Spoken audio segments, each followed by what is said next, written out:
डकी से मैं दिल से माज़रत करना चाहूँगा, क्योंकि उसके बहुत ही करीबी दोस्त ने, जब बहुत हम पीछे लगे रहे, एफआईए के बहुत सारे लोग हैं जिनको पता है कि हम कितना पीछे लगे रहे कि यार इसको किसी तरह निकालें, क्या मसला हो गया। जब टाइम बहुत ज़्यादा हो गया तो दुबई में, मैं नाम नहीं लेना चाहूँगा, बहुत ही इनका करीबी दोस्त, मुझसे भी ज़्यादा, उसने मुझे एक दिन कॉल की और हड़बड़ मचाई ना, जैसे इमरजेंसी है बहुत। तो उसने बताया कि जी एजेंसी का कोई बंदा मिला है दुबई में, वो कह रहा है जी डकी जो है वो अफ़गानिस्तान के साथ जो है कोई टेरर फाइनेंसिंग कोई यूएसडीटी के थ्रू इसने कर दी है। मैंने कहा यार कैसे हो सकता है ये, लेकिन उसने इतनी यकीन दहानी से बात की कि मैंने कहा यार मैं तो उसके साथ इतना होता ही नहीं हूँ, कभी कभी हो गई बात, महीनों में तो हो गई। उसने जब मुझे बोली, मैंने कहा यार इतना करीबी दोस्त बोल रहा है, इतना क्लोजली ये फॉलो कर रहा है, तो हुआ होगा। तो मैंने कहा जगह कहीं बोला कि किसी ने पूछा डकी का क्या केस चल रहा है, मैंने कहा यार सुनने में आया है कि अफगानिस्तान की कोई टेरर फाइनेंसिंग में। असल में जब कोई मुसीबत में होता है ना इंसान, उस टाइम उसके जो करीबी दोस्त हैं उनको या तो बहुत ज़्यादा दिल कर रहा होता है हेल्प करने का, या दिल कर रहा होता है कि यार हमें पता हो कि स्पेशल मसला क्या चल रहा है तो हम बताएं दूसरे को। तो बहुत एक अजीब सी बात थी कि उसके इतने करीबी दोस्त ने इतनी पक्का सीन बताया कि यार मैंने पता कर लिया ये चक्कर है। अच्छा, हमने कहा कि हाँ यार 4-4 5-5 महीने से अगर अंदर, कोई 2-3 महीने से अंदर और जमानत नहीं हो रही, तो हो सकता है यार कोई इंटेलिजेंस ने ऐसी चीज़ पकड़ ली हो या कोई चक्कर हो, और जब ये बता रहा है तो बिल्कुल ही वो पक्की बात होगी।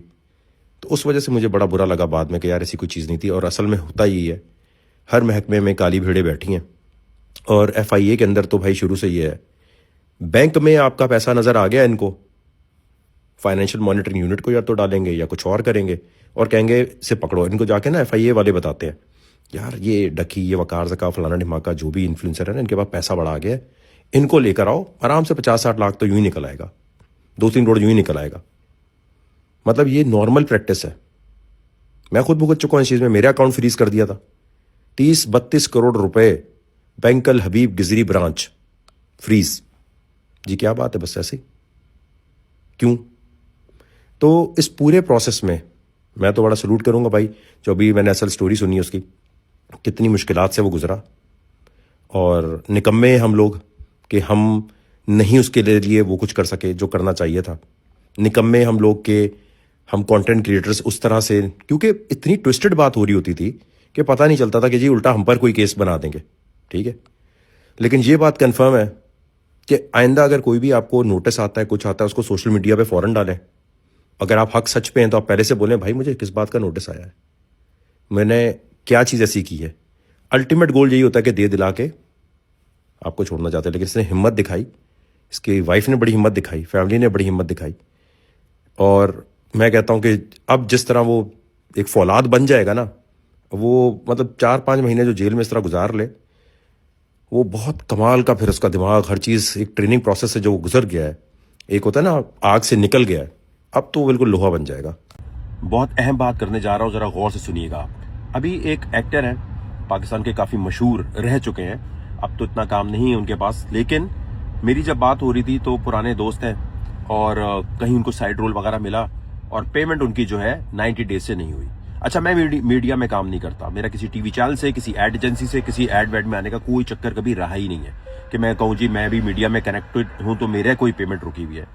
ये मैं आर्मी चीफ साहब से रिक्वेस्ट करूंगा, डीजी आईएसपीआर से रिक्वेस्ट करूंगा, हमारे मुल्क में एंटरटेनर्स के साथ जो ज्यादती होती है उसके ऊपर प्लीज आप नजरसानी करें। पहली चीज, कैमरामैन हो, असिस्टेंट कैमरामैन हो, ऑडियो इंजीनियर हो, मेकअप आर्टिस्ट हो, कोई टेक्नीशियन हो, कोई साइड रोल करने वाला एक्टर हो या एक्ट्रेस हो, या फिर कोई भी मेन जो काम कर रहे होते हैं ना, जो आपको ड्रामा इंडस्ट्री में नजर आते हैं, उनके पैसे भी रुके हुए होते हैं। और भाई इनके पैसे क्यों रोक देते हो?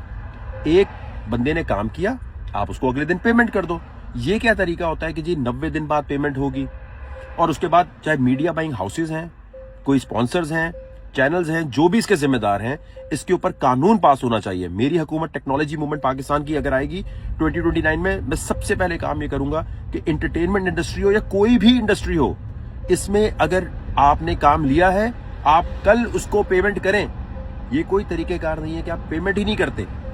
और ये क्या तरीकेकार होता है जी कि आपने ड्रामा प्रोड्यूस कर दिया। आपको पता है ये जो आप ड्रामे देखते हैं, अगर आप इनके प्रोड्यूसर से बात करेंगे, आज ये ड्रामा बनाकर प्रेजेंट करते हैं, इनका ड्रामा ऑन एयर हो जाता है, और भाई उनको पेमेंट ही नहीं हो रही, 90 दिन गुजर गए, 1 साल गुजर गए। आप म्यूजिशियन, स्पेशली पाकिस्तान में जो म्यूजिशियंस हैं, जो बैकग्राउंड म्यूजिक करते हैं, गाने बना के देते हैं, आप जरा उनसे पूछें भाई आपको पेमेंट कैसे होती है। आप एक जगह काम किया, यूट्यूब पर आप 1 महीने काम करते हैं, 21st को आपकी पेमेंट आपके पास आ जाती है।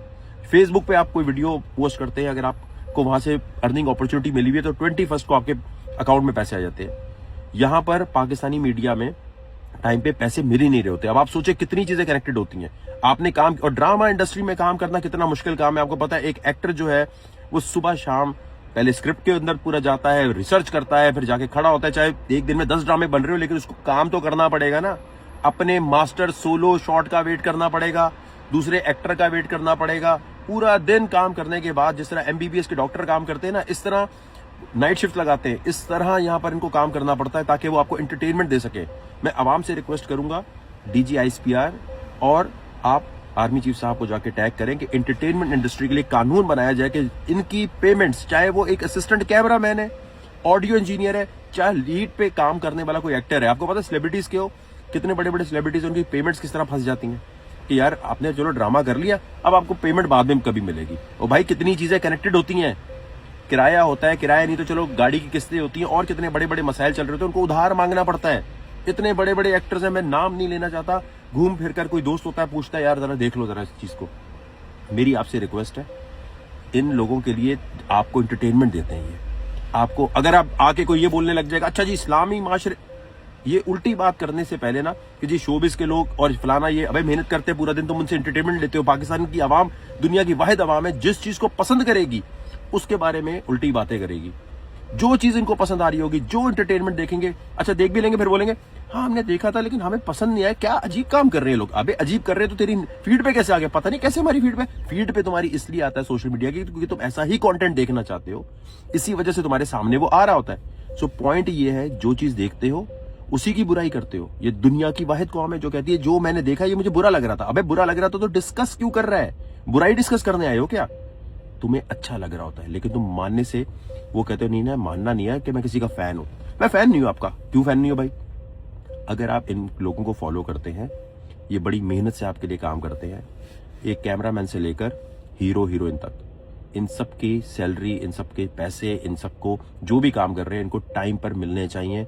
इस पे जाके हर कोई आवाज उठाए, वरना कल को यहाँ एक्ट्रेस आपके लिए क्या परफॉर्म करना छोड़ दें।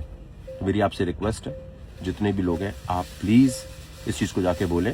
आपको नहीं लगता, आप मुझे बताएं कि अगर एक बंदा काम कर रहा है उसको टाइम पे पैसे मिलने चाहिए? एक कैमरामैन की क्या तनख्वाह होती है, एक असिस्टेंट कैमरामैन की क्या तनख्वाह होती है, म्यूजिशियन इतने सारे जो बैकग्राउंड स्कोर कर रहा होता है उसको क्या पैसे मिल रहे होते हैं? उस वक्त के दौर में जब ये काम हो रहा होता था, उससे लेके जब मैं लिविंग ऑन द एज करता था आज तक, अच्छा मेरे कभी ऐसा नहीं हुआ कि मैंने कोई ड्रामे बनाए हो या कुछ किया हो, तो मुझे तो पेमेंट्स का कभी ARY में या वहां इशू नहीं रहा, तो मैं क्यों झूठ बोलूं। लेकिन जो बाकी लोग प्रोड्यूस कर रहे होते हैं उनके साथ जो कुछ हो रहा होता है वो ज्यादती है।